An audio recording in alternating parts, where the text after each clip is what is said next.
Oke, baik. Kita mulai kuliah hari ini. Assalamualaikum warahmatullahi wabarakatuh. Selamat siang. Waalaikumsalam warahmatullahi wabarakatuh.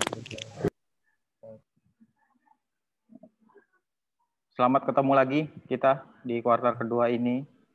Jadi seperti biasa untuk kelas ISA yang memegang saya dengan Pak Tio. Jadi untuk ISA ada 3 kelas, 3 SC 6, 7, sama 3 SC 8 itu yang megang saya sama Pak Tio untuk pengajarnya. Nah, oke.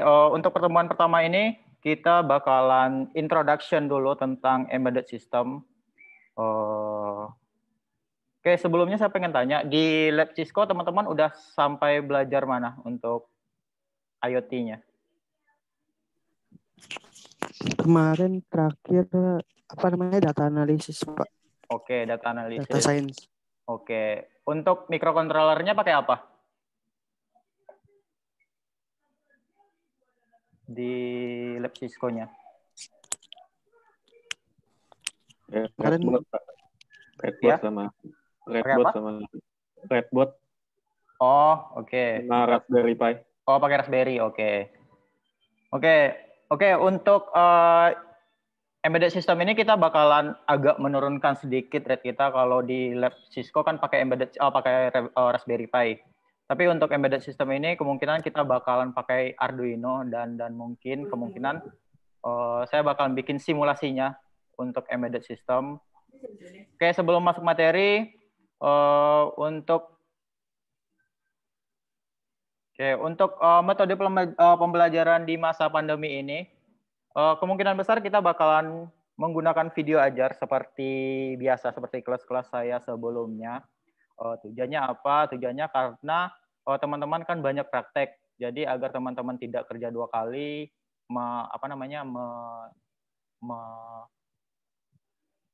memperhatikan juga di Zoom, terus praktek juga. Saya pikir mending saya bikin videonya aja, jadi teman-teman bisa ngulang-ngulang untuk videonya. Nah, lalu untuk metode pembelajaran di masa pandemi ini, kita bakalan menggunakan Zoom seperti yang pada saat ini, karena pada materi pertama ini, kita bakalan membahas tentang teorinya terlebih dahulu untuk embedded system, makanya saya bakalan bikin Zoom-nya. Lalu video ajar itu bisa untuk tutorial, bisa untuk prakteknya, menggunakan simulasi maupun menggunakan komponen realnya. Lalu bisa menggunakan dengan pemberian tugas, biasanya saya bakal beri tugas karena pada saat ini kondisinya saya juga sedang kuliah lagi. Jadi misalkan ada jadwal saya yang bentrok dengan kuliah dan kelas ngajar, kemungkinan saya bakal memberikan tugas kepada teman-teman semua. Lalu bisa menggunakan diskusi kelompok untuk ISAS atau untuk project, dan alhamdulillahnya untuk quarter ini di ISA untuk project cuman ada 1 kali, yaitu di akhir quarter atau di akhir semester. Jadi cuman 1 kali untuk projectnya. Tapi untuk ISAS tetap masih ada tentunya. Nah, lalu untuk mata kuliah atau mata ajar pada semester 3 quarter kedua ini untuk program ISA atau IoT, teman-teman bakalan mendapat 2 judul besar untuk mata kuliah atau materinya. Pertama itu ada embedded system, lalu ada IoT platform dan framework untuk setelah embedded systemnya. Lalu di luar mata kuliah atau mata ajarnya, tentunya pasti ada ISAS dan ada project untuk IoT-nya, seperti itu. Nah, lalu ini ada beberapa silabus bab untuk embedded system. Jadi untuk embedded system ada 5 chapter di sini. Jadi bisa dikategorikan lumayan sedikit. Jadi teman-teman tidak terlalu banyak materi untuk embedded system. Tapi untuk materi ini bakalan banyak untuk subbab-subbabnya. Seperti contohnya kayak pengenalan perangkat input. Perangkat input itu bisa sensor ataupun push button. Jadi teman-teman bakalan mencobakan beberapa jenis sensor atau input yang nanti bakalan kita simulasikan. Seperti itu. Lalu ada pengenalan perangkat output. Bisa aktuator, bisa LCD, bisa LED, dan sebagainya. Lalu ada di chapter kedua itu ada desain board embedded system. Jadi teman-teman bakalan mencoba membuat desain board. Nantinya bisa pakai Eagle untuk desain boardnya, karena pada dasarnya kan pada saat teman-teman mencoba sebuah komponen, kan teman-teman masih menggunakan project board yang dimana sistemnya masih plug and play. Jadi sistemnya masih tanam-tanam. Jadi agar sistem itu bisa kokoh dan tidak beranjak dari posisinya, teman-teman bisa bikin desain board yang nantinya implementasinya kemungkinan desain boardnya itu bisa teman-teman cetak sendiri seperti itu. Lalu di chapter kelima ini ada implementasi embedded system. Jadi ada beberapa contoh-contoh project untuk embedded system yang teman-teman bisa cobakan dan implementasikan mungkin pada simulasi ataupun pada pada real komponennya. Oke, mungkin ada yang tanyakan untuk silabus embedded systemnya untuk teman-teman semua, apa aja yang bakalan dipelajari atau sebagainya. Oke, lanjut. Kalau tidak ada, lalu ini untuk silabus untuk IoT platform dan framework. Nah, jadi untuk IoT platform dan framework ini teman-teman sudah mulai bermain dengan internet. Kalau embedded system teman-teman masih bermain dengan ya sensor, microcontroller dan aktuator. Jadi ranahnya teman-teman masih belum menggunakan sebuah internet yang terkoneksi dengan internet sistemnya. Nah, tetapi di IoT platform dan framework, teman-teman bakalan belajar sudah main-main dengan internet dan sudah terkoneksi dengan beberapa database yang disediakan. Nah, makanya nantinya untuk IoT platform dan framework ini kita sebenarnya butuh komponen real. Jadi nanti teman-teman bakalan diminta untuk membeli komponen yang realnya, yang dimana mungkin nanti saya sama Pak Tio bakalan bikin komponen apa aja yang bakalan teman-teman beli, dan saya usahakan budgetnya itu tidak lebih dari 150. Jadi saya bakalan mengasih komponen yang dimana komponennya itu tidak bakalan lebih, semua komponennya tidak bakalan lebih dari 150.000, dan nanti mungkin bakalan saya kasih juga link tokonya. Teman-teman bisa beli di Tokopedia, beli online, dan bahkan ngasih link tokonya. Nanti ada beberapa toko biar tidak menumpuk di satu toko. Takutnya nanti kalau menumpuk di satu toko dan bakalan banyak membeli, kemungkinan besar tokonya mungkin bakalan menaikkan harga atau increase harga. Nah, saya nggak tahu, makanya saya bakalan bikin 3 atau sampai 4 opsi toko yang dimana teman-teman bisa beli di toko tersebut seperti itu.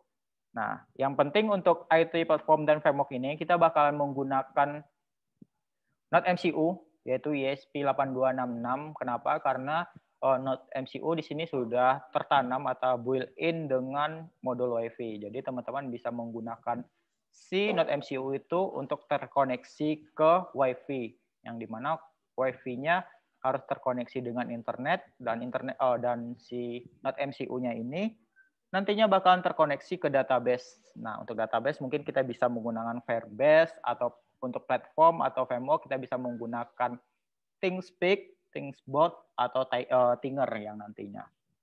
Seperti itu.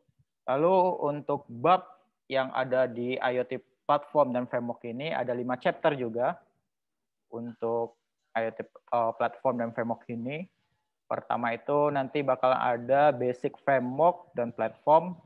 Kita bakal belajar basicnya dulu tentang platform apa, lalu macam-macam framework dan platform IoT seperti apa yang hype pada saat ini.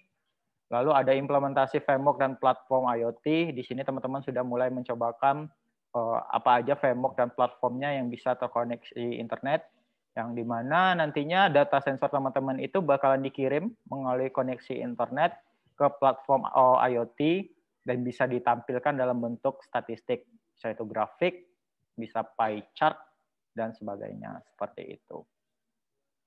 Lalu cara connect microcontroller IoT framework dengan platform. Nah, nanti di sini bakalan diajarkan juga bagaimana cara terkoneksi dengan IoT framework dan platformnya. Nah, nanti kita bakal belajar di sini. Makanya untuk IoT platform dan framework ini kita membutuhkan komponen real karena untuk simulasinya masih sedikit sekali yang bakal setahu saya tidak ada yang digunakan untuk si framework ini. Seperti itu. Lalu di chapter 5, chapter terakhir itu ada beberapa example untuk project IoT framework dan platformnya. Nah, lalu nanti di chapter ketiga, chapter keempat, kita nanti kemungkinan bakal main-main juga sedikit dengan HTML, yang dimana teman-teman bisa membuat web, yang dimana grafik atau statistiknya bisa teman-teman ngambil dari platform. Yang dimana setahu saya di ThinkSpeak itu ada bisa terkoneksi dengan NodeMCU, yang dimana NodeMCU itu bisa terkoneksi dengan si ThinkSpeak-nya, dan nanti di ThinkSpeak itu bakalan bisa kita memunculkan grafik, yang dimana grafik itu bisa diekspor dengan HTML. Jadi ada iframe untuk HTML-nya, yang dimana HTML-nya itu teman-teman bisa masukkan ke dalam desain HTML teman-teman sendiri. Lalu nantinya bisa dibikin ke hosting sendiri menggunakan Firebase. Jadi Firebase itu bisa menggunakan hosting juga. Kita bikin hosting gratisan dengan Firebase, lalu kita juga bisa menggunakan database juga menggunakan si Firebase itu sendiri. Seperti itu. Oke, ada yang ditanyakan dulu untuk IoT platform dan framework-nya atau tentang komponen yang bakalan dibelinya? Ada yang tanyakan dulu mungkin? Saya tidak, Pak. Oke, sip. Oke, cukup jelas ya. Nanti mungkin saya bakalan diskusi dulu dengan Pak Tio untuk komponen apa aja bakalan teman-teman beli dan bakal menyesuaikan dengan komponen yang bakalan kita ajarkan, seperti itu. Nah, oke. Untuk kebutuhan pembelajaran di mata kuliah atau mata ajar embedded system ini, teman-teman bakal menggunakan Proteus atau Tinkercad. Jadi yang dulu sudah di-uninstall Proteus-nya, silakan diinstal kembali Proteus-nya untuk mata ajar atau mata kuliah embedded system ini. Lalu kita juga bakalan bisa menggunakan Tinkercad juga. Kalau Tinkercad kan teman-teman tidak perlu install lagi karena dia berbasis web. Jadi teman-teman tinggal login, terus tinggal pakai. Sudah seperti itu. Oke. Oke, lalu untuk kebutuhan IoT platform dan framework-nya, seperti yang saya jelaskan tadi, kita butuh NodeMCU JSP8266, lalu tentunya sensor digital dan analog, lalu ada aktuator sebagai output dari si sistemnya, yang nantinya bakalan jadi impact dari si sensornya, mau diapakan aktuatornya, lalu ada jumper, tentunya untuk menghubungkan antara si sensor dengan si microcontrollernya, yaitu di sini kita menggunakan NodeMCU JSP8266. Lalu ada project board sebagai tempat menempel dari si para komponen ini agar dapat kita gunakan sesuai dengan fungsinya. Seperti itu. Lalu untuk ISAS, tetap teman-teman bakalan berkutit dengan ISAS kembali, bakalan ketemu ISAS lagi untuk di quarter ini. Untuk ISAS itu karena teman-teman udah semester 3, jadi maksimal ada 2 orang per kelompok untuk ISAS-nya. Jadi teman-teman diminta untuk bikin ISAS maksimal ada 2 kelompok per orang. Jadi silakan diatur sendiri sesuai kesepakatan, mau saya yang pilihkan atau teman-teman yang yang bikin kelompok sendiri. Kita kembalikan ke kelas lagi. Lalu ISAS-nya tentang apa? Jadi ISAS-nya itu teman-teman diminta untuk mereview sebuah paper IoT. Jadi teman-teman bakalan review paper IoT. Teman-teman di sana bisa membahas tentang input apa aja yang digunakan di sistem IoT tersebut. Lalu apa aja microcontroller yang digunakan untuk si paper IoT tersebut. Lalu aktuatornya kalau ada. Lalu pemrosesan datanya seperti apa. Nah, jika teman-teman bingung nyari paper IoT di mana, saya ada satu web saran untuk cari paper IoT di sini. Jadi teman-teman bisa nyarinya di sini. Oke.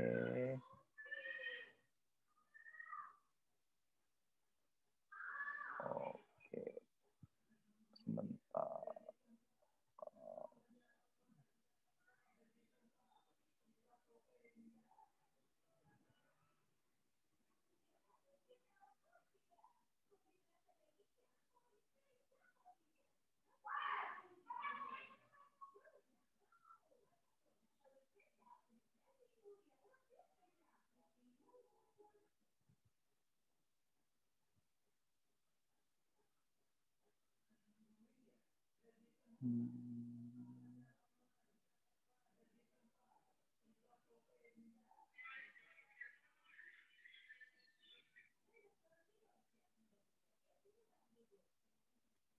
Nah, untuk papernya teman-teman bisa cari di sini. Saya punya satu situs untuk nah, jadi di sini ada kumpulan dari paper, teman-teman bisa mencari di sini. Situsnya itu adalah jptik.ub.ac.id. Jadi teman-teman bisa cari paper IoT di sini.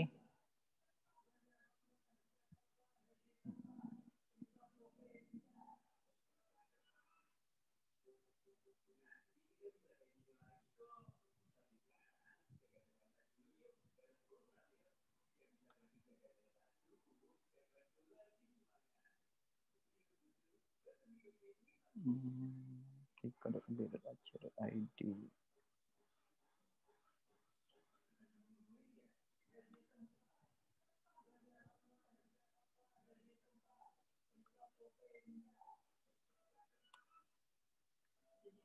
Nah, jadi ini situsnya.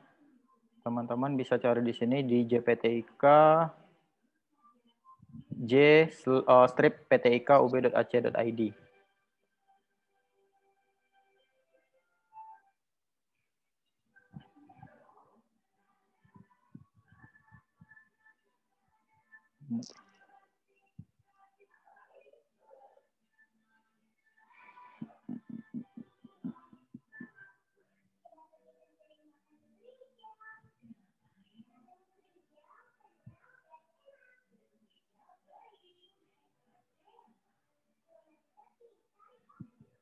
Nah, di sini jadi di sini ini situsnya. Teman-teman bisa cari di sini. Sini ada kolom search-nya, tinggal ketik IoT saja. Lalu enter.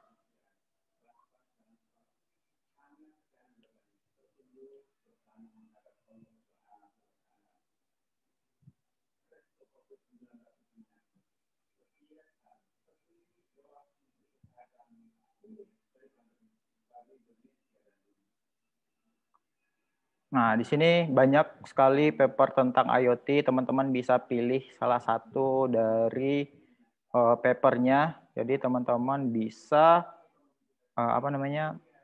melakukan analisis atau review terhadap papernya. Oke, saya ngambil contoh. Di sini ada rancang bangun pengamatan pH air menggunakan MQTT protokol.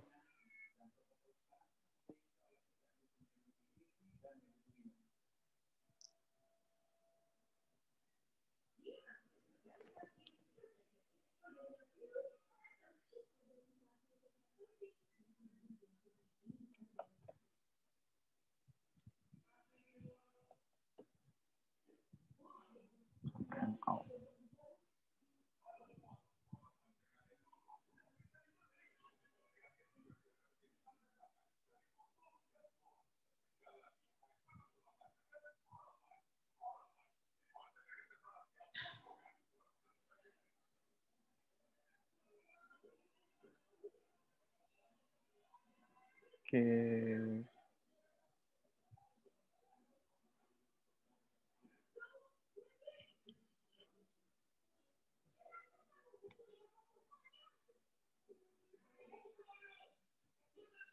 Oke, kita coba lagi pilih salah satu.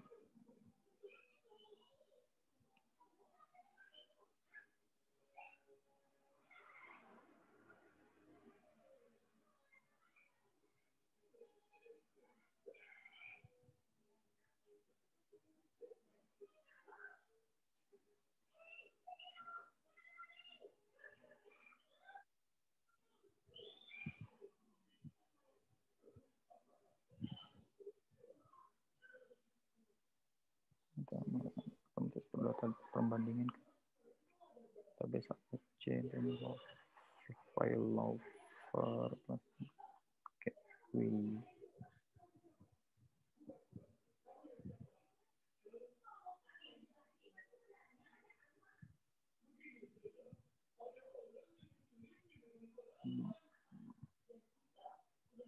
Oke, saya ambil satu saja.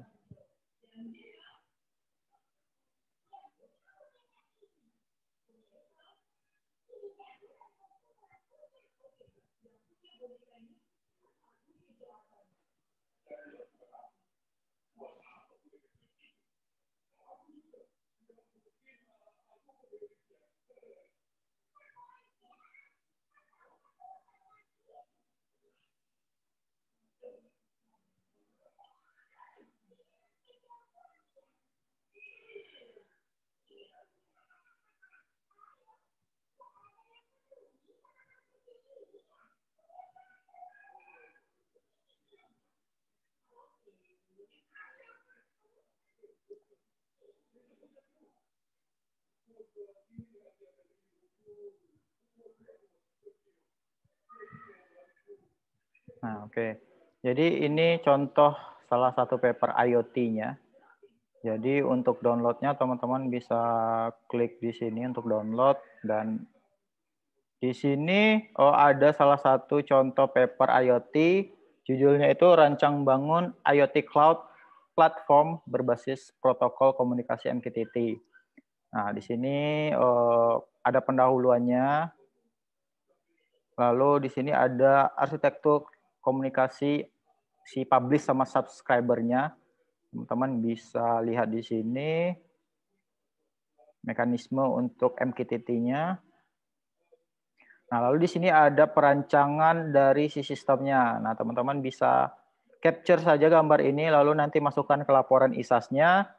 Lalu di sini terdapat 2 node, node 1 dan node 2, yang nantinya bakalan dikirim ke si brokernya.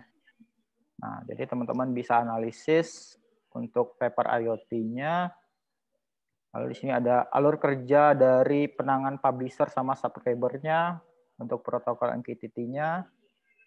Lalu ada skema database-nya. Database-nya seperti apa? Dia menggunakan JSON. Lalu ini flowchart dari si broker-nya. Nah, lalu di bawah pasti ada hasil pengujian. Jadi hasil pengujian ini teman-teman harus masukkan juga ke dalam laporan si ISAS-nya. Laporannya, lalu apakah hasil pengujiannya seperti apa, lalu apa yang terjadi dengan hasil pengujiannya, teman-teman bisa masukkan ke laporan ISAS-nya. Lalu di sini ada kesimpulan, teman-teman bisa bikin kesimpulan sendiri untuk dari si papernya. Lalu jangan lupa dimasukkan si paper yang teman-teman analisa sebagai daftar pustaka di ISAS-nya, seperti itu. Oke, jadi ISAS untuk quarter ini teman-teman diminta untuk mereview sebuah paper IoT seperti itu. Oke, ada yang ditanyakan untuk ISAS-nya terlebih dahulu mungkin? Tentang ISAS-nya seperti apa? Oh, ini untuk situsnya, ini situs rekomendasi aja ya. Teman-teman boleh nyari di luar ini juga nggak masalah. Yang penting papernya itu atau jurnalnya itu tentang IoT. Seperti itu. Maaf Pak, saya izin bertanya. Oke, silakan. Jadi ketika presentasi itu nanti paper acuan kita juga diberikan ke ini ya Pak ya, ke penguji ya Pak? Bikin itu aja di slide-nya aja. Jenis apa, papernya apa? Papernya nggak usah. Di slide, di slide-nya atau di penjelasannya kamu mengacu ke paper ini, judulnya ini, terus penulisnya siapa, seperti itu, gitu aja. Baik Pak, terima kasih. Oke, sama-sama. Ada lagi yang ingin ditanyakan? Pak, saya izin bertanya Pak. Ya, silakan. Kalau nanti misalkan ISAS-nya itu dia, misalkan kita dapat rincian materinya Pak, kita sertain narasumbernya nggak Pak, sumbernya? Iya, tentunya. Sumbernya pasti disediain, penulisnya siapa pasti dimasukin.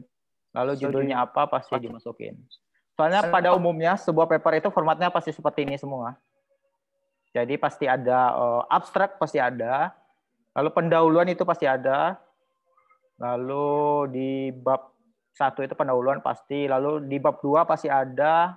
Bisa itu metode dasar metode. Lalu perancangan sistem itu pasti ada kalau untuk IoT. Dan hasil dari pengujian itu seperti apa itu pasti ada di sebuah paper. Memang harus ada. Soalnya formatnya dari sebuah paper itu pasti ada pendahuluan, pasti ada abstrak, pasti ada hasil dari pengujiannya, pasti ada kesimpulan. Seperti itu. Jadi emang harus dicantumkan siapa penulisnya, lalu judulnya. Tapi untuk penulis dan judulnya itu teman-teman bisa masukin ke daftar pustaka aja. Di akhir. Seperti itu.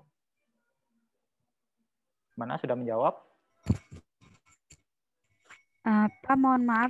Iya, silakan. Saya mau nanya, Pak. Ya, silakan.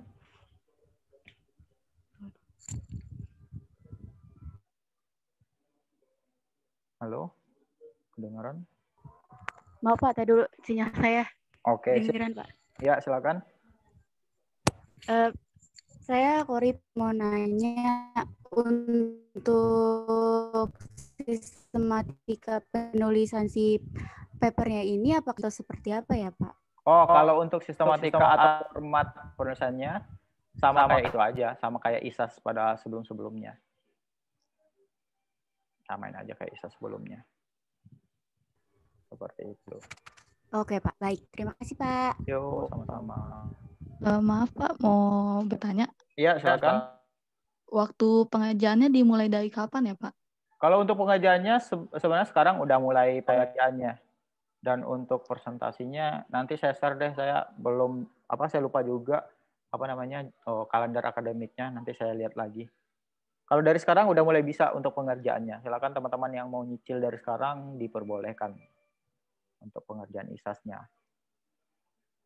Baik Pak, terima kasih. Oke, sama-sama. Ada lagi mungkin yang ingin ditanyakan?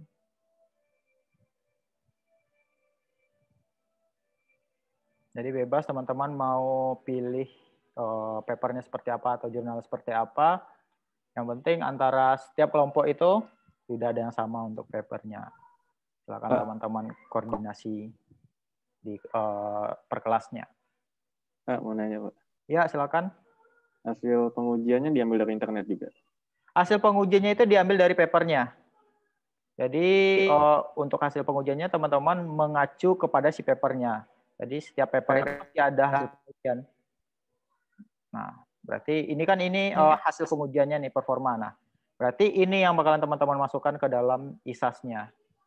Jadi teman-teman tujuannya apa sebenarnya? Kalau misalkan teman-teman nyari project di kayak Instructable dan lain-lainnya, itu saya sama Pak Tio diskusi, anggap teman-teman bakalan ngambang jadinya, nggak ada pedoman atau patokan. Kalau misalkan paper, teman-teman bakalan fokus ke satu paper ini aja, jadi tidak melenceng kemana-mana jadinya. Jadi teman-teman cuma fokus ke satu paper ini aja, seperti itu.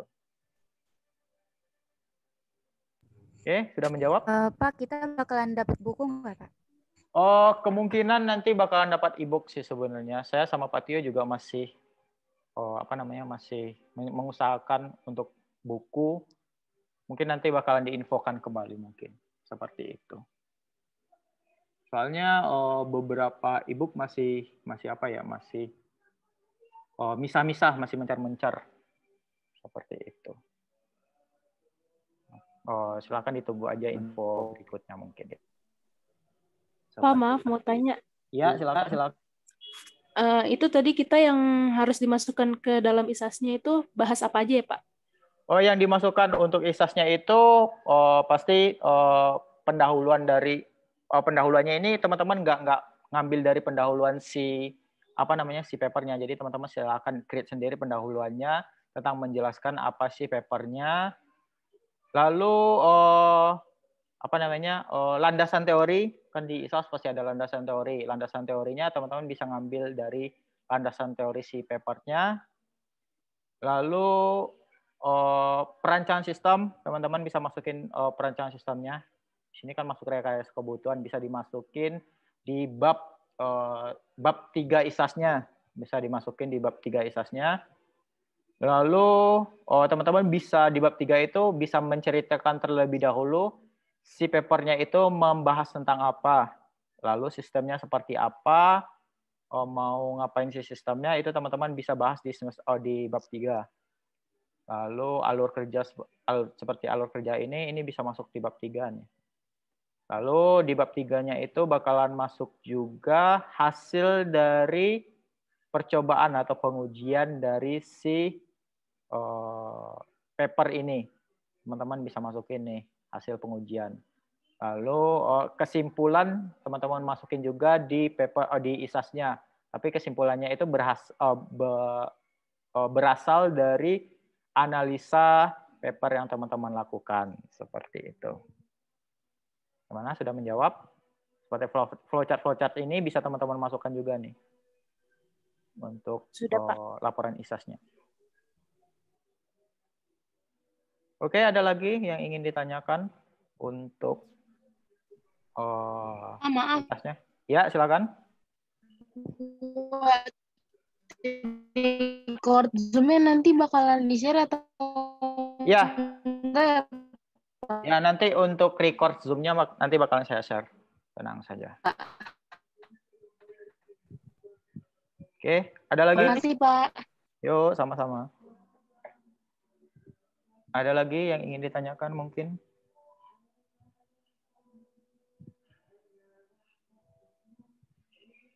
Oke, tidak ada? Oke, kalau tidak ada, kita lanjut untuk pembahasan selanjutnya.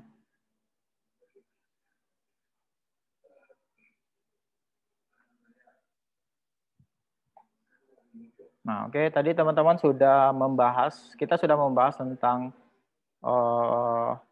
ISAS terlebih dahulu, tentang tentang bagaimana mekanisme ISAS-nya, lalu apa yang teman-teman bahas tentang ISAS-nya.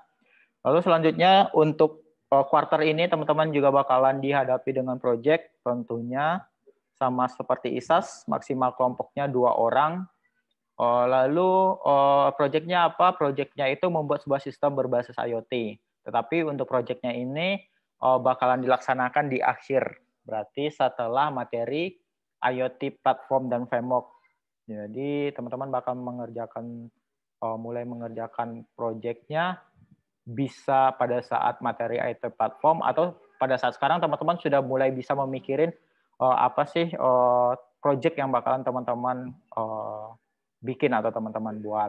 Tentunya bakalan berbasis IoT dan menggunakan microcontroller atau komponen yang teman-teman beli atau komponen yang saya rekomendasikan untuk teman-teman. Jika teman-teman pengen membuat di luar komponen itu, dipersilahkan.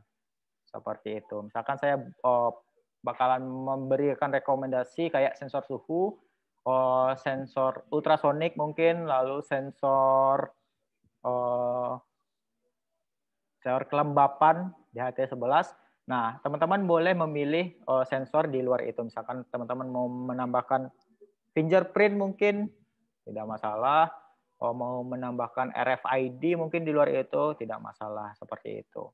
Yang penting teman-teman bisa meng-create project-nya itu secara per kelompok. Seperti itu. Oke, ada yang tanyakan dulu mungkin tentang project-nya?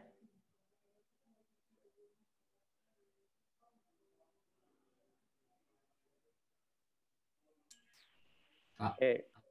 menanya Pak, Ya, ntar silakan. bentuk proyeknya itu cuman mock up atau kayak simulasi gitu Pak? Oke, untuk proyeknya itu sudah dalam bentuk komponen real. Makanya nanti teman-teman bakalan diminta untuk membeli komponen yang saya sama Pak Tio rekomendasikan. Nah, teman-teman bakal membuat proyeknya itu by komponen itu nantinya. Seperti itu. Oke. Terima kasih Pak. Oke, sama-sama. Ada lagi?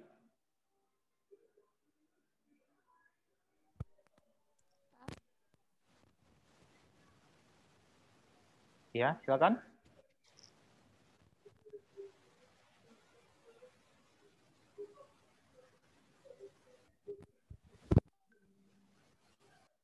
Tidak ada? Pak, saya Iya. mau bertanya, Pak. Iya, silakan. Untuk presentasinya nanti kita bikin video kayak semester sebelumnya atau gimana, Pak? Ya, untuk presentasinya tetap teman-teman bakalan bikin video untuk ISAS sama proyeknya teman-teman bakalan bikin video. Paling tergantung pengujinya juga. Kalau misalkan pengujinya cuman butuh videonya, ya berarti teman-teman bakalan memberikan videonya aja. Tapi kalau misalkan saya pribadi biasanya untuk pengujiannya saya cuman minta pada saat live Zoom itu teman-teman cuman cuman mempraktekkan dan menjalankan sistemnya seperti apa, seperti itu. Jadi tergantung dari pengujinya. Tapi untuk video dan laporan itu pasti ada tetap. Seperti itu. Oke, baik Pak. Terima kasih. Oke, sama-sama. Ada lagi yang mau ditanyakan mungkin? Ya Pak, saya mau nanya Pak tentang Ya, proyeknya silakan. itu ada klasifikasi khusus apa-apa kan Pak? Jadi bebas kan? Bebas untuk proyeknya palingan klasifikasinya teman-teman harus menggunakan 2 sensor, minimal 2 sensor palingan seperti itu. Lalu untuk idenya silakan teman-teman cari sendiri. Misalkan untuk sebuah sistem untuk monitoring suhu pada ruangan tertentu, nanti datanya bakal dikirim ke database secara cloud, lalu nanti bakal ditampilkan melalui web ataupun melalui Android seperti itu. Nah, paling spesifikasinya seperti itu. Untuk agar memudahkan teman-teman, palingan untuk sensornya nanti sensornya bakalan menggunakan sensor yang teman-teman beli. Nah, seperti yang saya jelaskan sebelumnya juga, teman-teman boleh mempergunakan di luar sensor itu. Misalkan mau menambah sensor lagi, itu tidak masalah. Seperti itu. Oke, baik Pak. Terima kasih. Oke, sama-sama. Ada lagi mungkin yang kurang jelas? Yang ingin ditanyakan?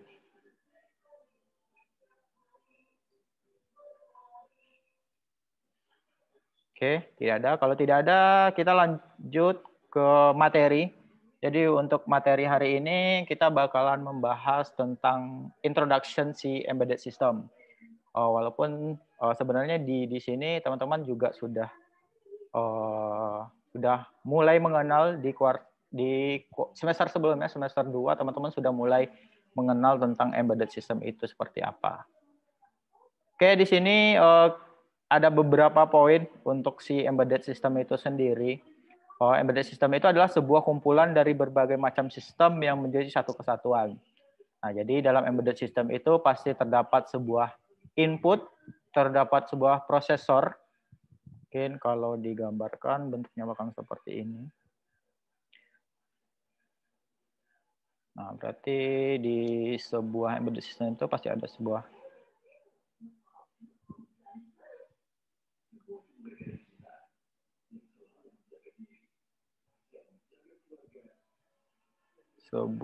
input, lalu bakalan ada sebuah pemrosesan,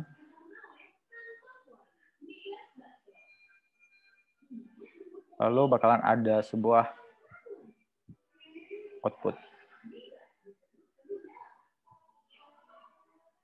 Nah, jadi pada dasarnya skemanya dari sebuah embedded system itu bisa seperti ini. Seperti ini ada input di sini.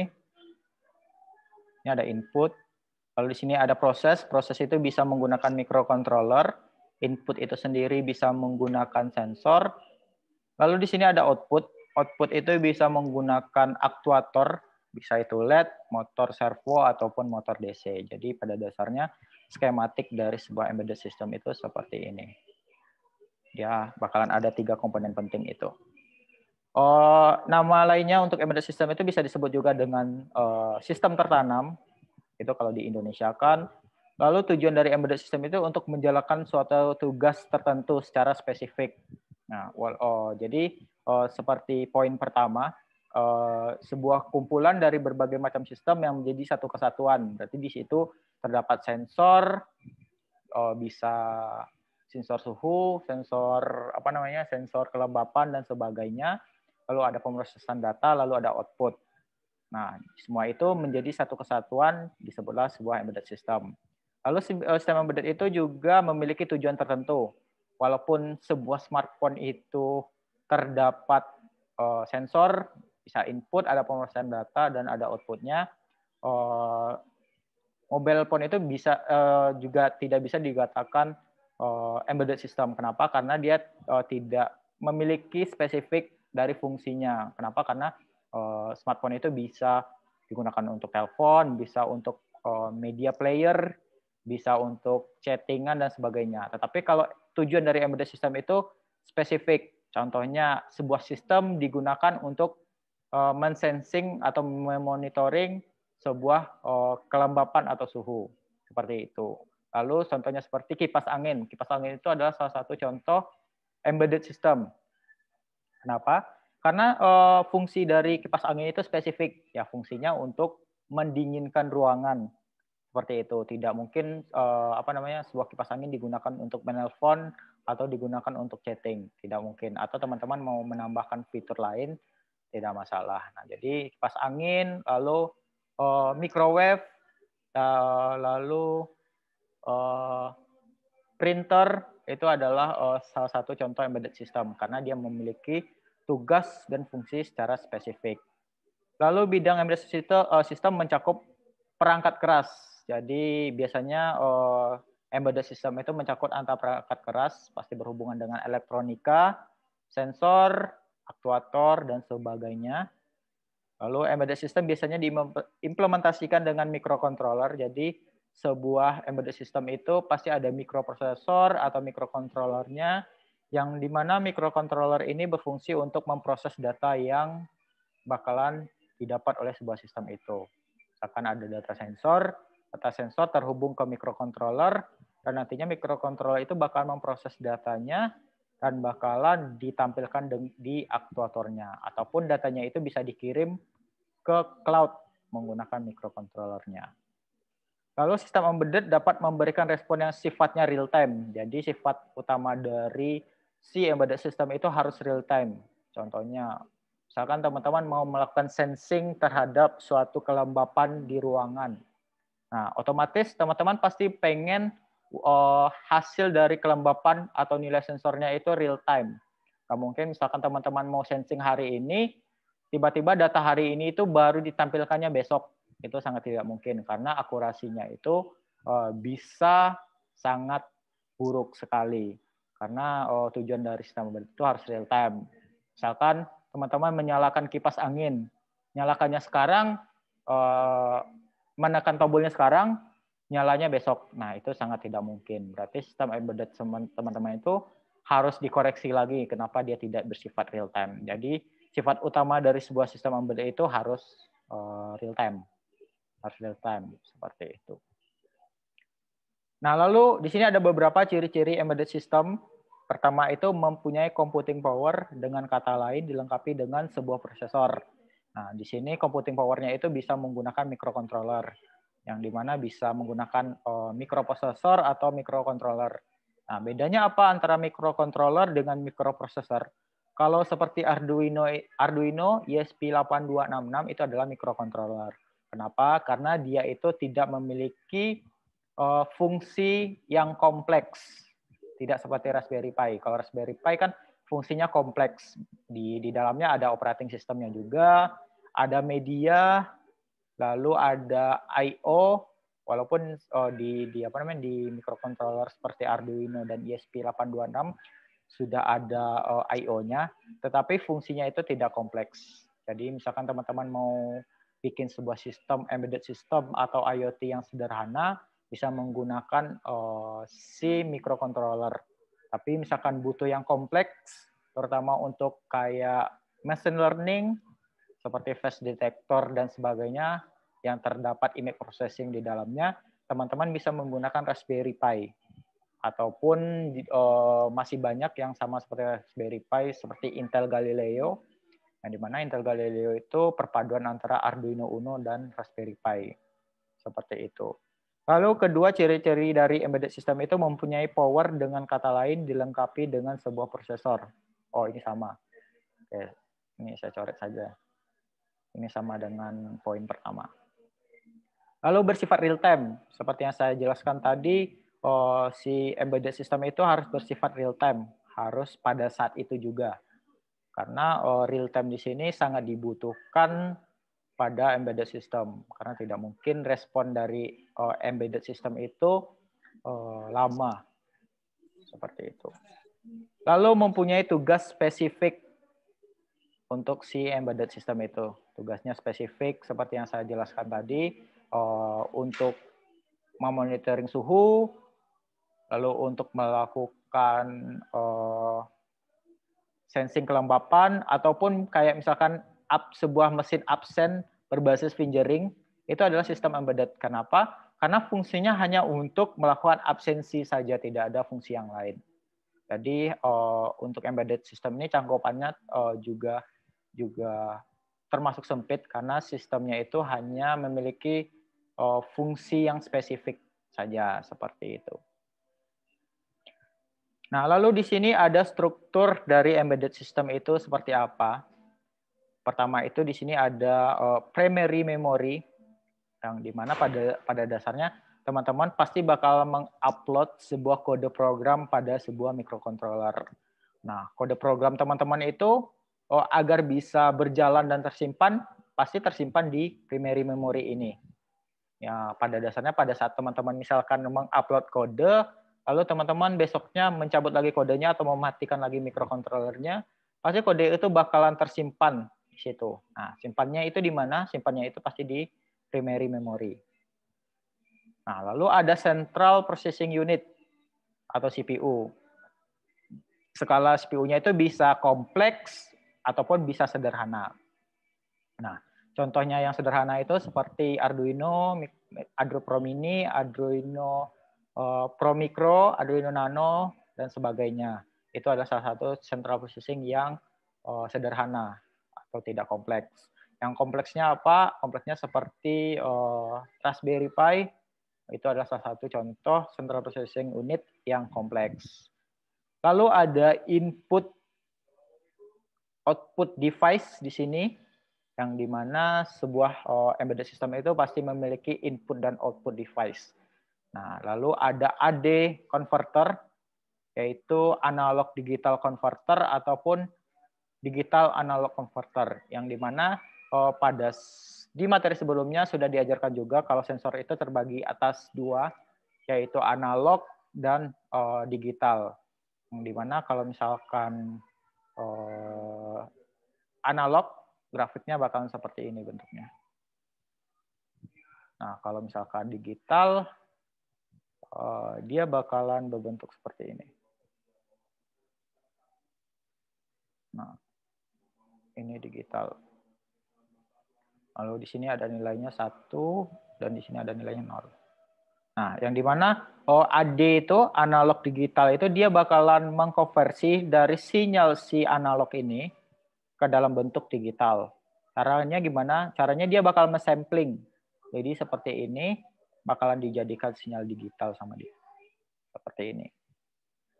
Nah, lalu kalau untuk DAC atau digital analog converter, sebaliknya berarti dia bakal men-sampling dari sinyal digital ke dalam bentuk analog. Jadi dia bakal merubah digital ini ke dalam bentuk seperti ini. Nah, jadi itu fungsinya dari AD converter, yang dimana pada saat ini teman-teman sudah dimudahkan dengan modul ADC atau DAC yang sudah built-in pada microcontrollernya, kecuali pada Raspberry Pi.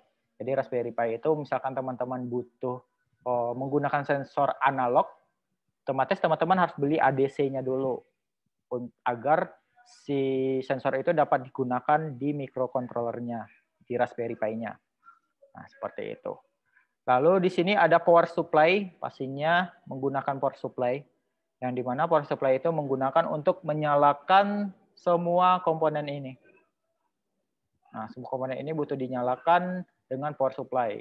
Nah, misalkan di sistem embedded teman-teman itu bisa butuh 5 volt ataupun bisa butuh 3,3 volt. Nah, Jadi ini biasanya kalau untuk Arduino Uno butuhnya itu 5 volt. Kalau ESP8266 ada yang 5 volt, ada yang 3,3 volt. Biasanya di situ di pin-nya itu bakalan tertulis voltase yang dibutuhkan berapa.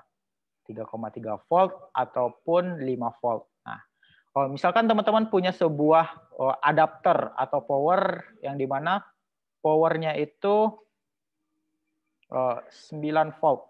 Biasanya 9 volt ini didapat dari baterai kotak itu ya, baterai 9 volt namanya, baterai kotak. Nah, sedangkan teman-teman butuh power untuk si microcontrollernya itu 5 volt. Nah, di sini teman-teman bisa menggunakan modul regulator atau step down, yang dimana fungsinya step down ini untuk menurunkan dari 9 volt ini ke dalam 5 volt. Nah, apa yang terjadi misalkan teman-teman memaksakan 9 volt ini masuk ke dalam microcontrollernya atau embedded systemnya, otomatis sistem teman-teman itu bakalan over daya, yang dimana bisa mengakibatkan beberapa komponen dan fungsi itu bisa kebakar. Makanya ada beberapa forum yang saya lihat ada yang menanyakan kenapa sih ini mikrokontrolnya berbau seperti gosong. Nah, bisa saja itu terjadi karena overpower di sini.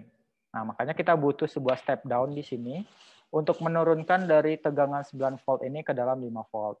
Nah, dan enaknya di sini pada zaman sekarang teman-teman tidak butuh lagi merangkai-rangkai rangkaian si step down ini. Jadi teman-teman bisa cari saja di Tokopedia, itu sudah banyak sekali yang dijual, yang dimana di situ juga sudah ada potensiometernya. Jadi teman-teman tinggal menggunakan multimeter di sini, multimeter, ataupun sudah ada yang built-in dengan multimeternya. Teman-teman tinggal lihat saja di sini angkanya berapa yang teman-teman butuhin. Kalau misalkan 5 volt, teman-teman tinggal samain aja di potensionya itu 5 volt. Jadi teman-teman bisa langsung masukin ke dalam si power supply-nya dan bisa menjalankan si embedded system-nya seperti itu. Oke. Nah, lalu untuk input output ini bisa sensor, bisa push button, atau bisa input dari si user itu sendiri. Misalkan teman-teman mau bikin sistemnya itu software, hasil inputnya itu bisa diambil dari software itu. Nah, teman-teman bisa lakukan hal tersebut seperti itu. Oke, sampai di sini ada yang tanyakan dulu untuk materinya dari pengenalan embedded systemnya, lalu ciri-ciri embedded systemnya, lalu struktur dari embedded systemnya. Ada yang tanyakan dulu mungkin?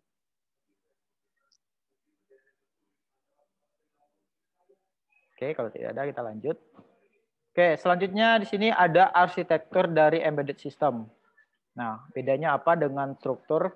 Kalau untuk arsitektur ini sudah mulai menjurus ke yang kompleks. Jadi, kalau struktur embedded system kan ini secara umum, garis besar dari si embedded system itu seperti apa. Secara umum seperti ini. Nah, lalu kita bakalan mengulik lagi lebih dalam untuk arsitektur embedded systemnya. Yang dimana pada dasarnya antara embedded system pasti berhubungan dengan hardware. Seperti yang saya jelaskan sebelumnya. Dia pasti berhubungan dengan hardware. Lalu ada digital subsystem, bisa sensor digital. Lalu analog subsystem, bisa sensor analog seperti itu. Lalu di sini bisa terhubung dengan software. Jadi teman-teman bisa menggunakan software. Software itu bisa di-create menggunakan Visual Studio ataupun dengan aplikasi lainnya. Yang dimana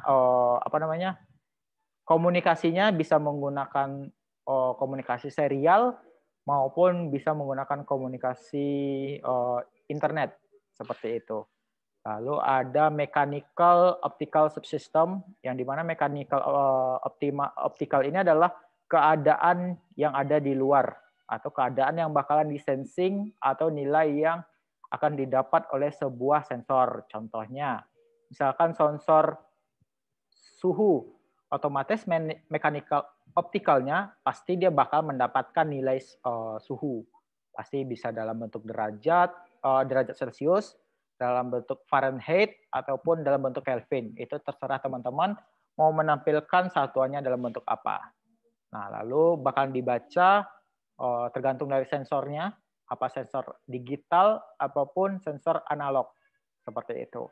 Lalu nantinya bakalan diproses oleh microcontrollernya di sini dan nantinya bakalan memberikan impuls atau impact oleh aktuatornya. Nah, misalkan ada sebuah sensor suhu, lalu teman-teman bisa menggunakan kipas. Misalkan jika suhu segini, kipasnya bakalan nyala. Lalu pada saat suhu tertentu, si kipasnya menggunakan aktuator ini bisa mati. Seperti itu. Misalkan suhu ruangannya sudah mulai normal lagi, si aktuatornya atau si kipasnya itu bisa mati lagi. Seperti itu. Nah, lalu ini bentuk lainnya dari arsitektur si embedded system itu sendiri. Tentunya ada sensor, lalu ada AD converter seperti tadi, analog digital converter atau digital analog converter. Lalu ada prosesor bisa microcontroller seperti tadi. Lalu si prosesornya itu terkoneksi dengan memori untuk menyimpan data codingan teman-teman tadi. Lalu ada DA converter atau AD converter yang dimana misalkan tadinya di sini inputnya adalah saya contohkan analog, contohnya analog. Lalu pengen teman-teman tampilkan teman hubungkan dengan prosesornya menggunakan pin analog, otomatis kita butuh sebuah analog digital converter ini. Nah, jadi dia bakal mengkonversi dari si analog ini dalam bentuk digital karena pada dasarnya microcontroller itu adalah bentuk dari sinyal digital. Nah, dia adalah bentuk dari sinyal digital. Lalu misalkan teman-teman mau menampilkan lagi dalam bentuk digital. Tadi misalkan si sensornya itu dalam bentuk sensor analog, dalam bentuk sinyal analog. Nah, teman-teman pengen menampilkan si sensor ini dalam bentuk nilai digital, otomatis nilainya pasti kalau tidak 0 ya pasti 1. Nah, teman-teman butuh lagi si digital analog converter ini agar bisa menampilkan si data analog ini. Lalu ada aktuator, bentuk dari impuls dari sistem embedded teman-teman. Seperti itu. Jadi responnya sensornya seperti apa, bakalan diproses oleh si microcontrollernya atau prosesornya, nanti bakalan diberikan impuls oleh aktuatornya. Lalu codingan teman-teman itu bakalan disimpan dalam sebuah memori pada microcontrollernya. Seperti itu. Jadi itu adalah arsitektur dari embedded system. Nah, lalu di sini ada beberapa kelebihan dari embedded system. Pertama itu mudah disesuaikan. Jadi teman-teman mudah untuk menyesuaikan atau mengembangkan dari si embedded system itu sendiri. Karena pada dasarnya teman-teman hanya memiliki satu fungsi yang spesifik. Jadi teman-teman hanya fokus dalam satu fungsi itu saja. Seperti mesin fingerprint, teman-teman mau mengembangkan sebuah mesin fingerprint.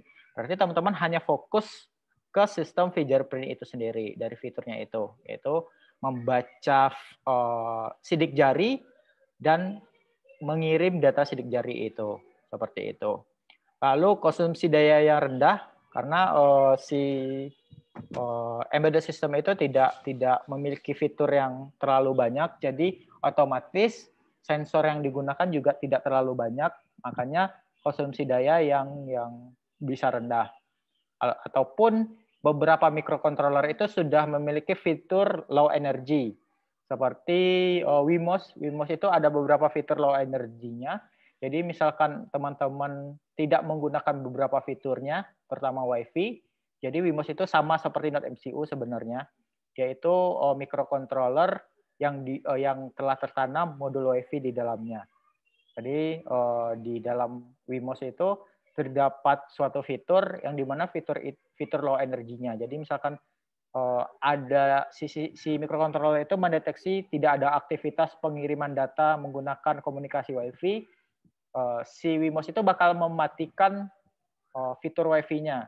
Karena pada dasarnya jika kita mengirimkan komunikasi atau mengirimkan data secara wireless itu sebenarnya memakan banyak daya. Seperti itu karena dia bakal memancarkan radiasi. Radiasi itu didapat dari daya atau sumber daya yang dikonsumsi oleh si microcontrollernya. Lalu biaya rendah, jadi teman-teman bisa menggunakan si embedded system ini karena biayanya cukup rendah.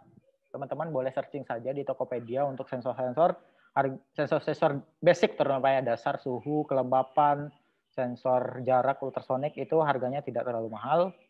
Lalu peningkatan kinerja, jadi teman-teman untuk si embedded system itu teman-teman bisa memasukkan machine learning ataupun artificial intelligence di dalamnya. Nah, itu kalau untuk artificial intelligence dan machine learning itu konteksnya sudah beda lagi. Jadi, teman-teman butuh metode tambahan untuk memasukkan metode AI atau artificial intelligence maupun machine learning ke dalam embedded systemnya. Seperti itu. Lalu kekurangan dari embedded system, upaya pengembangan yang tinggi. Jadi teman-teman bakalan sulit mengembangkan sebuah embedded system, walaupun sekarang sudah banyak sekali yang share project-project mereka di internet. Jadi saya rasa upaya pengembangan yang tinggi ini sudah tidak berlaku lagi sebenarnya. Sudah tidak berlaku lagi karena teknologi sekarang sudah mulai berkembang, teman-teman sudah bisa menggunakan modul-modul yang tersedia, jadi sebenarnya tidak ada alasan lagi untuk pengembangan yang tinggi. Lalu waktu yang lebih besar untuk memasarkan. Nah, benar, untuk untuk embedded system ini adalah salah satu sistem yang bakalan butuh waktu lama untuk memasarkannya. Tetapi kalau misalkan teman-teman punya ide kreatif dan inovasi yang menarik, statement ini bakalan terabaikan. Statement ini bakalan terabaikan. Kenapa? Contohnya kayak Bardi. Bardi itu adalah salah satu sistem IoT yang dimana sangat mudah sebenarnya untuk diimplementasikan. Jadi dia cuma digunakan untuk smart home, untuk mematikan dan menyalakan sebuah lampu menggunakan koneksi internet. Dan jika teman-teman misalkan cari di sumbernya di internet, itu sangat banyak sekali dan teman-teman bisa implementasikan. Tetapi si Bardi ini dia bisa mengemas produknya dalam bentuk yang menarik. Nah, jadi saya rasa untuk kekurangan dari embedded system ini semuanya bisa teman-teman tapis semua dengan kreativitas dan inovasi teman-teman sendiri. Seperti itu. Makanya pada saat ini kan karena industri 4.0, produk-produk IoT mulai naik, mulai hype lagi nih pada zaman ini, pada era 2020, pada era industri 4.0 ini. Lalu di sini ada beberapa implementasi embedded system yang bisa teman-teman gunakan, bisa digunakan untuk melakukan pengontrolan pabrik, bisa digunakan untuk monitoring suhu dari mesin itu. Misalkan ada sebuah mesin, jika mesinnya suhunya lebih dari segini, sistemnya mesinnya itu bakal mati untuk cooling down dulu. Lalu ada komputer interaksi di jalan tol, ini sangat banyak sekali diimplementasikan. Misalkan teman-teman masuk tol, lalu ada e-tol, itu adalah salah satu implementasi dari embedded system itu sendiri. Lalu bisa digunakan untuk telemetri di tempat-tempat yang remote, seperti misalkan pengamat ketinggian air dan bendungan. Misalkan teman-teman mau melakukan monitoring terhadap kondisi sebuah kawah. Itu bisa suhu dari kawah itu sendiri atau suhu dari lingkungan kawah itu sendiri. Ataupun bisa teman-teman lakukan monitoring terhadap keadaan kawah itu sendiri. Tentunya bisa menggunakan kamera, yang dimana data kameranya itu bisa teman-teman kirim dan teman-teman monitoring di sistem teman-teman. Nah, itu salah satu contoh telemetri. Ataupun pengen memonitoring sebuah kelembapan tanah pada sebuah perkebunan. Nah, itu banyak diimplementasikan sekarang. Bisa digunakan untuk hidroponik dan sebagainya. Lalu ada peralatan smart elektronik yang terpasang di mobil. Contohnya kayak automatic lock pada mobil yang bisa menggunakan remote, itu adalah salah satu contoh dari embedded system itu karena dia memiliki fungsi yang spesifik. Seperti itu. Nah, lalu di sini ada beberapa kategori dari embedded system itu sendiri. Yang pertama itu ada sistem embedded standalone atau berdiri sendiri, yang dimana si sistem embedded itu tidak membutuhkan koneksi macam-macam koneksi lain. Nah, tidak butuh koneksi lain. Contohnya seperti kipas angin. Kipas angin itu adalah salah satu contoh sistem embedded yang standalone, karena dia tidak butuh koneksi apapun selain koneksi power ya. Dia tidak butuh koneksi apapun untuk menjalankan fungsinya. Lalu ada sistem embedded real time, yaitu sistem yang dapat dikategorikan sebagai real time jika waktu responnya merupakan hal yang diutamakan. Nah, contohnya seperti fingerprint atau RFID sensor. Kan datanya itu harus didapatkan pada saat itu juga. Pada saat si user melakukan tapping terhadap kartu RFID-nya, dan si sistem langsung meng-capture data yang ada pada kartu RFID-nya tersebut. Nah, itu adalah salah satu contoh dari sistem embedded yang real time. Datanya itu harus didapatkan pada saat itu juga. Seperti itu. Lalu ada network embedded system, yang di mana network embedded system ini implementasinya sendiri adalah IoT, yang di mana sistem embedded itu sudah terkoneksi dengan internet itu sendiri untuk komunikasinya. Jadi embedded system itu sudah terkoneksi dengan cloud, yang di mana si cloud ini sebagai media penyimpanan data dari embedded system itu sendiri. Nah, jadi ini adalah salah satu implementasi dari network embedded system. Makanya untuk mempelajari IoT terlebih dalam, teman-teman harus bisa mengimplementasikan terlebih dahulu si embedded systemnya itu. Nah, walaupun komunikasinya itu nantinya bisa menggunakan localhost, bisa menggunakan LoRa, ataupun bisa menggunakan radio frekuensi. Seperti itu. Nah, lalu di sini ada komponen-komponen yang dimiliki oleh embedded system. Tentunya si embedded system itu harus memiliki hardware-nya. Karena pada dasarnya, hakikatnya, embedded system itu pasti berkutit ke dunia hardware, terutama elektronika, seperti itu.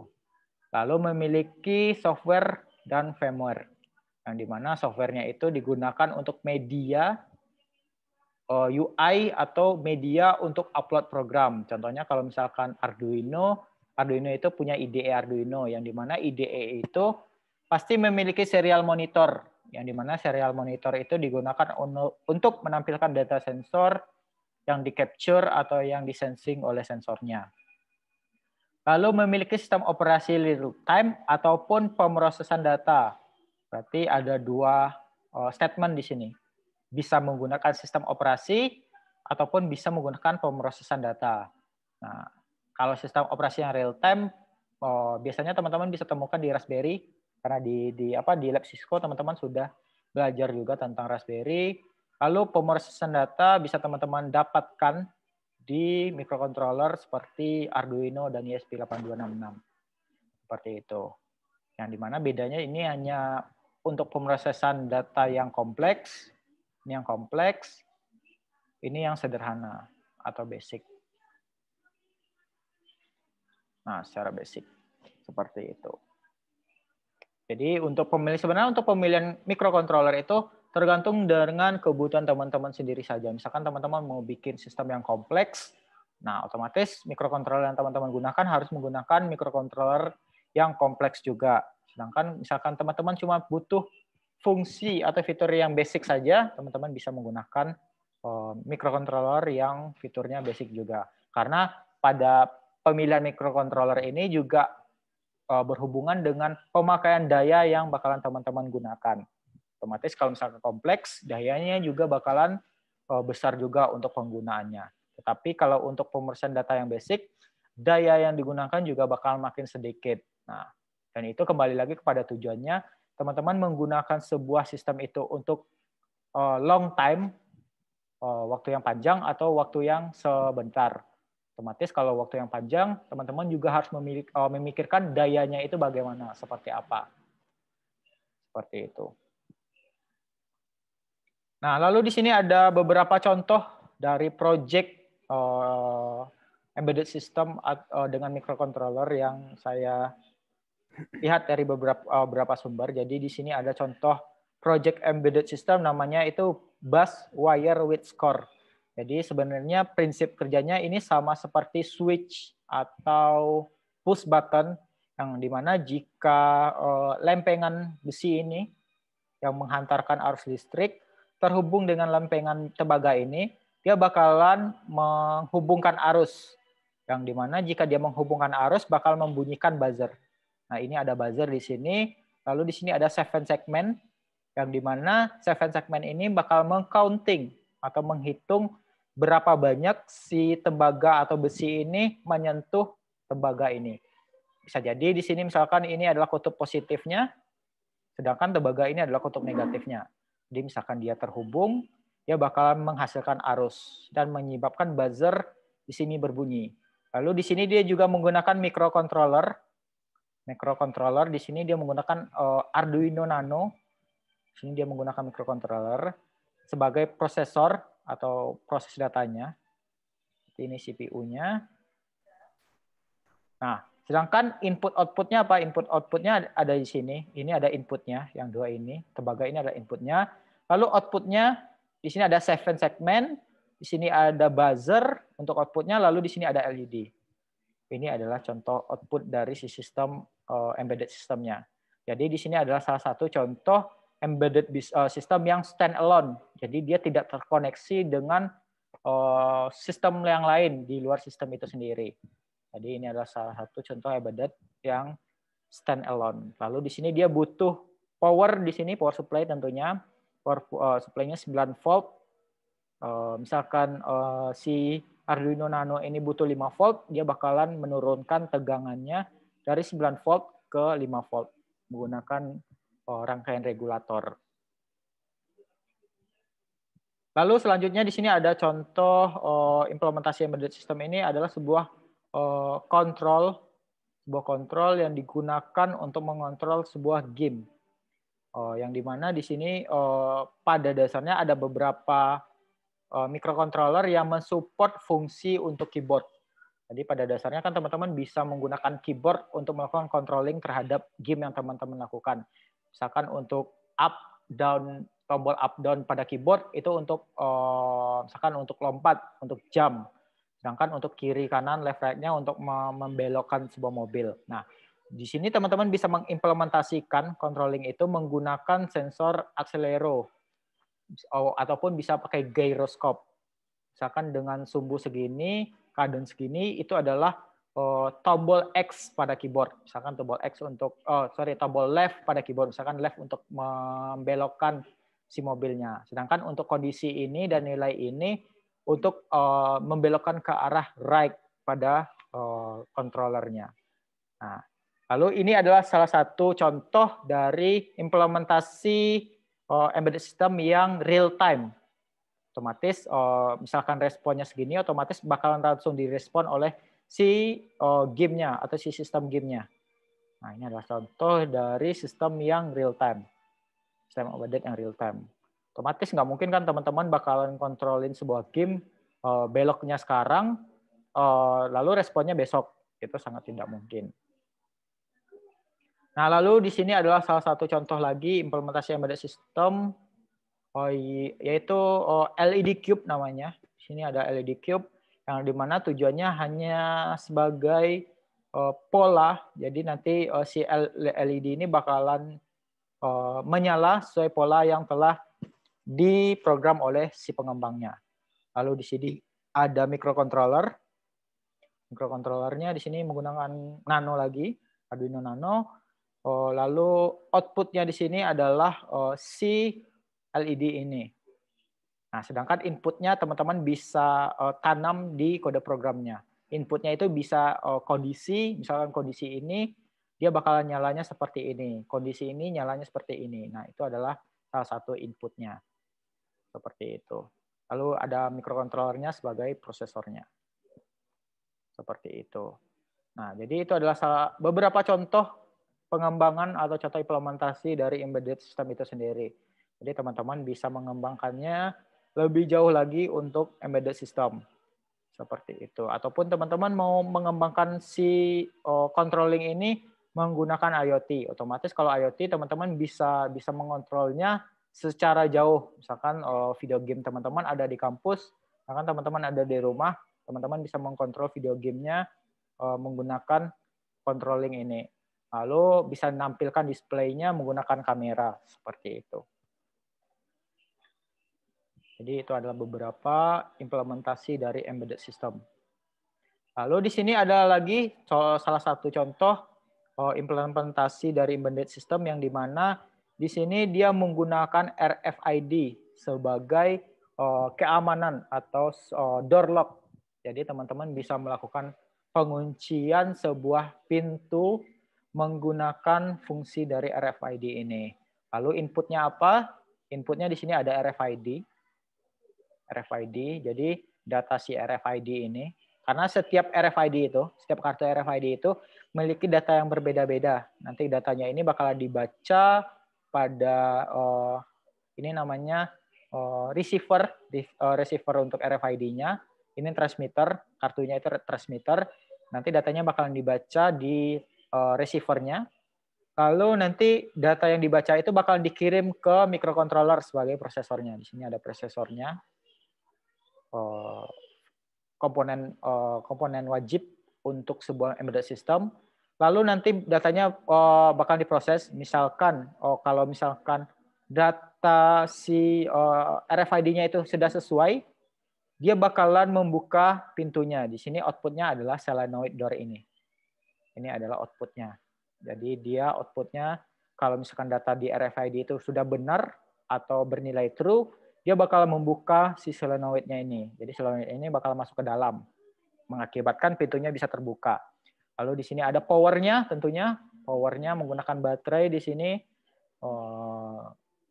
Lalu baterainya ini bakalan menyalakan si microcontroller atau si sistemnya ini. Lalu di sini ada aktuator juga berupa LED untuk melihat apakah si RFID ini datanya sudah di-capture sama si receiver-nya ini. Misalkan dengan kondisi tertentu, kalau misalkan sukses untuk dibuka, lampunya bakal nyala berwarna hijau. Sedangkan misalkan kalau tidak ada data, lampunya itu hanya menyalanya hanya kuning atau tidak menyala sama sekali. Seperti itu. Nah, lalu di sini juga ada untuk sistem lock door juga, tapi inputnya di sini berbeda. Kalau ini menggunakan RFID, sedangkan ini inputnya menggunakan fingerprint. Jadi fingerprint ini bakalan dibaca. Si inputnya itu bakal baca sidik jari penggunanya, lalu misalkan sudah benar, sidik jarinya itu benar, terkonfirmasi itu pengguna yang benar atau user yang benar, bakalan diproses ke mikroprosesornya. Tetap menggunakan microcontroller, dia di sini menggunakan Arduino, lalu bakal menghasilkan impact terhadap solenoid door-nya sebagai output-nya. Lalu di sini tetap menggunakan power. Jadi di sini dia menggunakan dua buah power. Dia hanya menggunakan satu karena ini hanya terhubung dengan satu power saja. Dia menggunakan baterai 9 volt untuk menghidupkan sistem embedded-nya ini. Seperti itu. Nah, oke, sampai di sini ada yang tanyakan untuk materi hari ini tentang introduction dari embedded system-nya. Tentang materinya mungkin ada yang tanyakan, ada yang kurang jelas mungkin untuk embedded systemnya.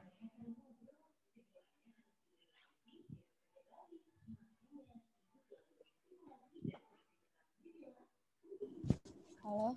Ya, silakan. Saya mau tanya tentang yang tadi RFID. Saya masih kurang ngerti RFID itu apa, Pak? Oke. RFID. Jadi RFID itu adalah salah satu sensor sebenarnya. Sensor yang dimana di dalam kartu ini sudah ada datanya. Jadi, oke. Nah, jadi sebuah sensor yang dimana di dalam kartu ini sudah ada datanya. Di dalam kartu ini sudah ada datanya. datanya itu bisa dalam bentuk kode ataupun dalam bentuk data yang lain. Biasanya dalam bentuk kode. Nah, yang dimana misalkan kodenya itu ada 5B1C misalkan. Nah, data ini, data yang ada di dalam kartu ini bakalan dibaca oleh si readernya. Readernya ini kita namakan dengan receiver. Karena pada dasarnya RFID ini antara si kartu dengan si receivernya ini itu menggunakan komunikasi radio frekuensi, tetapi dengan jarak yang pendek.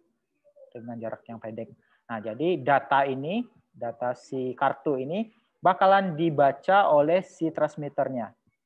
Nah, oke, sampai sini paham dulu? Jadi dia ada sebuah sistem atau sensor yang dimana dapat membaca kartu atau data kartu ini menggunakan si receivernya. Sampai sini paham dulu? Paham, Pak. Oke. Nah, dia bakal membaca data kartu menggunakan si receiver ini, yang dimana nantinya data kartu itu bakalan digunakan untuk komparasi data di sini. Nah, misalkan kita bikin algoritma, if si transmitter ini, si receiver ini mendapatkan nilai ini, maka akan buka solenoid door ini. Jadi misalkan dia mendapatkan data ini, dia bakal membuka ini. Nah, makanya si solenoid door ini bakalan bisa terbuka. Jika tidak, jika data yang berbeda, misalkan si user memasukkan atau mencobakan memasukkan kartu lain, karena antara setiap kartu dengan kartu yang lain di RFID itu datanya bakalan berbeda-beda. Makanya teman-teman bisa menggunakan si data kartu itu sebagai komparasi data. Ataupun misalkan data kartu ini bisa dimasukkan ke dalam database. Yang dimana misalkan data, misalkan si user melakukan tap terhadap kartu ini dengan data yang ini, kalau datanya ada di dalam table itu, makanya dia bisa membuka si solenoid door ini. Tetapi jika tidak, dia bakal melakukan warning ataupun pesan kalau kartu itu tidak dikenal. Nah, jadi kesimpulannya si solenoid door itu adalah si RFID itu adalah sebuah sensor yang dimana digunakan untuk membaca sebuah kartu ini. Jadi dia bakal membaca kartu ini dan nanti datanya bisa berupa angka atau kumpulan dari kombinasi angka ataupun karakter alfabet seperti itu. Jadi dia bakal membaca si kartu ini dan mengirimnya ke microcontroller seperti itu. Oke, gimana? Saya mau tanya lagi, Pak. Boleh ya, ya, Pak? silakan. Itu kan ada tulisannya RFID solenoid. Solenoid itu kan kumparan magnet ya, Pak. Saya nggak ngerti kumparan magnetnya itu dipakai di mananya ya, Pak? Di switch, di relaynya apa gimana, Pak? Di itunya. Oke, untuk solenoid ini sebenarnya dia itu magnet yang dimana cara pengerjaan itu sama seperti LED sebenarnya. Jadi nilainya itu digital 0,1 sama 1. Jadi misalkan kalau dia nilai 1, magnetnya itu bakal bekerja. Magnetnya itu ada di dalam solenoidnya. Jadi magnetnya itu akan bekerja yang dimana impact-nya itu seperti kutub positif. Kutub positif sama negatif. Positif sama negatif. Yang dimana kalau kutub positif sama negatif kan bakalan tarik-menarik. Sedangkan misalkan pada saat nilai 1, dia kutubnya itu bakalan sama. Misalkan negatif sama negatif. Yang dimana mengakibatkan kutubnya itu bakalan tolak-menolak. Yang dimana mengakibatkan solenoidnya ini, di sini ada ujungnya. Ujung solenoidnya itu bakalan menjadi mengeras. Jadi dia bakalan keras, tidak bisa ditekan. Sebenarnya kan solenoid ini bisa ditekan nih ke dalam. Nah, kalau misalkan di sini ada magnetnya ini, jika dia saling menolak di dalamnya, otomatis ini bakalan menjadi keras. Ini bakalan jadi keras dan bakalan mengimpact, melock atau mengunci si pintunya seperti itu. Jadi magnetnya itu ada di dalam solenoidnya ini. Seperti itu. Pemicu magnetnya itu keras dan mengeras dan enggak gimana, Pak? Pemicunya itu ada di codingan kita. Jadi kita bisa melakukan codingannya. Sebenarnya sama kayak LED sih. LED kan nilainya 1, 0. Kan di LED ada digital write, height. Nah, kalau misalkan kita di codingan kita bikin height, dia bakalan mengeras misalkan. Kita bikin low, dia bakalan masuk ke dalam atau melunak seperti itu. Jadi pemicunya ada dalam codingan. Berarti mungkin kalau misalkan datanya sesuai sama kartunya, berarti dia bakalan melunak gitu ya, Iya, Pak? berarti kita bisa bikin bikin logiknya. Misalkan if misalkan kita datanya ini kita masukkan dalam variabel, misalkan variabel A sama dengan datanya ini, misalkan datanya itu adalah A11, misalkan datanya. Nah, maka dia bakal melakukan apa? Dia bisa melakukan si solenoid ini kita bikin digital write high, yang dimana misalkan high bisa mengakibatkan si solenoid ini menjadi mengeras seperti itu. Ataupun di dalamnya juga kita bisa bikin digital low yang mengakibatkan si solenoid ini bisa masuk ke dalam, jadi melunak. Karena kan kita tadinya pengen membuka pintunya kalau kartu yang dimasukkan atau yang di tap si user itu adalah kartu yang sama untuk autentikasi si user itu sendiri, seperti itu. Ataupun di dalamnya kita juga bisa menambahkan output yang lain, bisa bentuk LED atau apa gitu, seperti itu. Yang dimana kalau misalkan dia sukses masuk, LED-nya berwarna hijau, artinya pintunya bisa terbuka, seperti itu. Berarti ini kayak di kereta gitu nggak sih, Pak? Ya, benar sekali. Tap kartu. Ya. Tapi kalau untuk kereta itu sudah melalui berbagai macam fungsi. Karena kalau di kereta kan dia juga membaca saldo. Berarti dia bakalan mengirim dulu datanya ke database dan mengecek kalau kartu dengan ID ini apakah saldonya ada. Kalau misalkan saldonya ada dan mencukupi, dia bakal mengurangi nilai yang ada di database-nya dan membuka pintunya. Tapi kalau misalkan saldonya tidak cukup, dia bakalan mengeluarkan warning kalau saldo tidak cukup, seperti itu. Kalau itu Pak, database-nya itu di dekat perangkatnya atau dia cloud, Pak? Kalau database-nya cloud, pasti cloud. Kenapa? Karena teman-teman kan top up kartunya itu nggak di alat, maksudnya nggak di sistem alatnya, pasti di mesin vending machine untuk top up kartunya. Otomatis si vending machine itu juga butuh terkoneksi ke database-nya.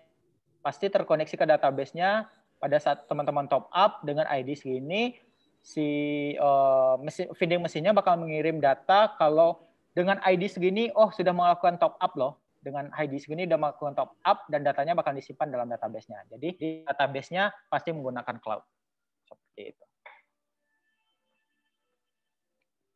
Oke, gimana? Ada pertanyaan lagi? Atau paham atau masih bingung? Sudah mengerti, Pak. Makasih, Pak. Oke, sama-sama. Oke, ada lagi yang ditanyakan mungkin untuk si sistemnya? Atau untuk materi embedded systemnya? Ada yang tanyakan mungkin?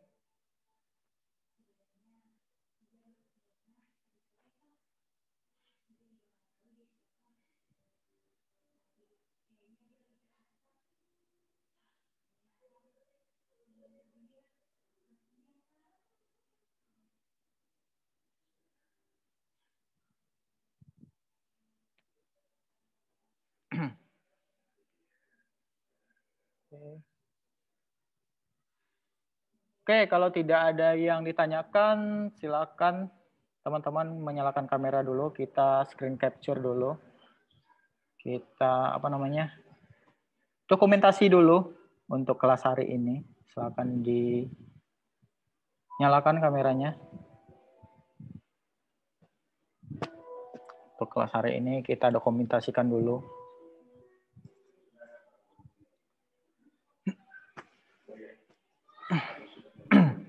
Pak, maaf Pak, kamera saya lagi error. Oh ya, nggak apa-apa. Yang bisa nyalakan silakan dinyalakan dulu aja kameranya.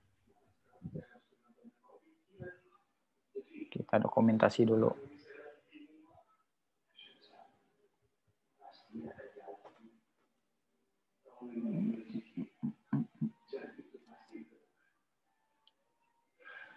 Oke, silakan yang mau post silakan, mau posenya mau silakan mau apa terserah posenya. Oke, 1 2 3. Oke, page selanjutnya. Oke, 1 2 3. Oke, sip. Sudah. Oke, kalau tidak ada pertanyaan lagi, saya tutup kelas sampai di sini. Jadi mungkin pertemuan selanjutnya kita bakalan mulai simulasi menggunakan Proteus. Jadi teman-teman yang menguninstall Proteusnya silakan di-uninstall lagi. Yang dimana nanti kita bakalan menggunakan simulasi Arduino menggunakan Proteus. Jadi nanti teman-teman bisa menggunakan si Proteus itu untuk simulasi Arduino. Seperti itu.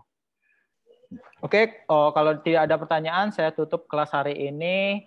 Jaga kesehatan semua, tetap patuhi protokol kesehatan. Selamat siang menjelang sore. Assalamualaikum warahmatullahi wabarakatuh. Waalaikumsalam warahmatullahi wabarakatuh. Waalaikumsalam. Makasih, Pak. Terima kasih, Pak. Sama-sama. Terima Terima kasih, Pak. Sama-sama. Terima kasih, Pak.